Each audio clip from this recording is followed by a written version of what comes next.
What can I help you with?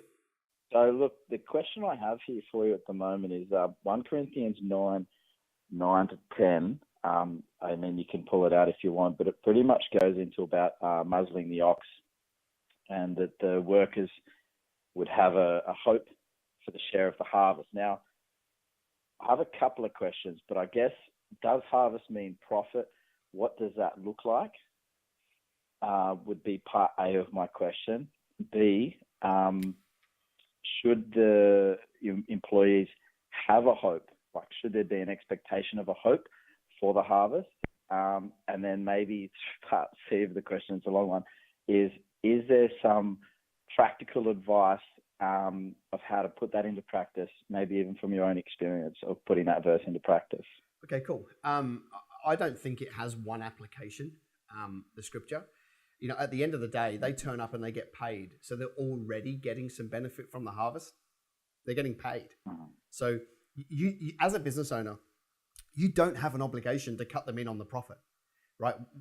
Like capitalism is a beautiful thing, right? There's no better model yet than capitalism. There's kingdom culture, but we haven't got that, manifest in the world yet. So the best thing we have is capitalism, which is make more money than you need and then use your money to bless others. It's okay to make a profit and you don't have to give it back. So what I don't want you to do is feel like you should start, eating away all your profits and your margins, out of a scripture that says that. So they're getting paid, they're already getting some of the harvest. That's kind of how I see it. Now, should you give away some of your profit? Sure, you can do that to people that you really trust. So if they've been with you a long time and you can see their character and they're a person of nobility, then great. Then feel free to do that. But don't feel like you have to. And that's really, really simple. I think it's really simple. We're just talking here about a profit share. So you're sitting down with the team or part of the team. It doesn't have to be everybody. It could just be the people that have been with you longest or that you really trust or whatever. You sit down with them and say, okay, this is what we did this year. This is what I'd like you to help me get next year. Anything above this, and I'll cut you a percentage. So, between above this number, I'll give you 5% of the profit, 3% of the profit, 2% of the profit, whatever the number is, doesn't really matter. And then what you're doing is you're probably going to get more discretionary effort from those people because now they've got some more buy-in to the big picture.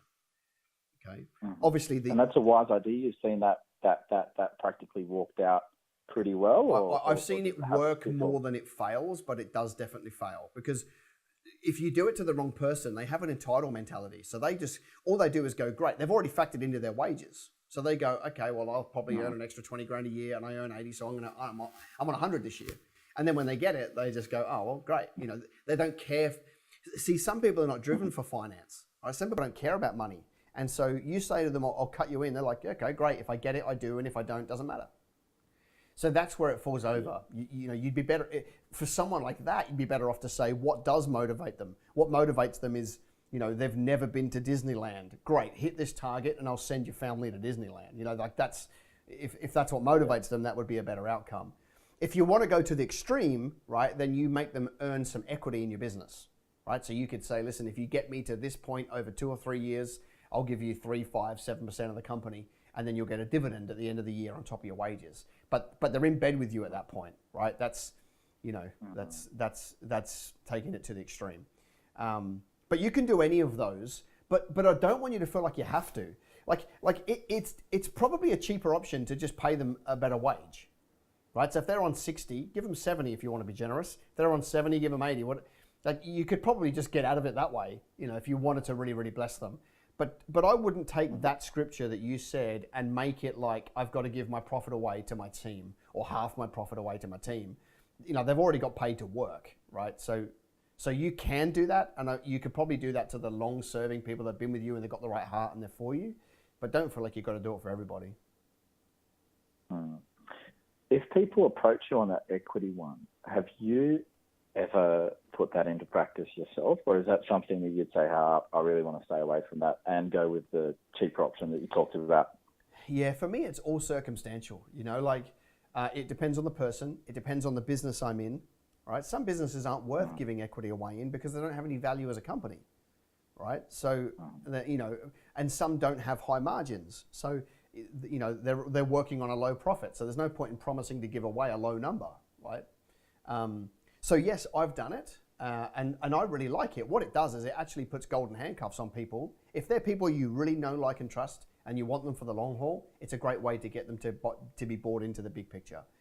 But for me, it's the rarity. It's not the norm, right?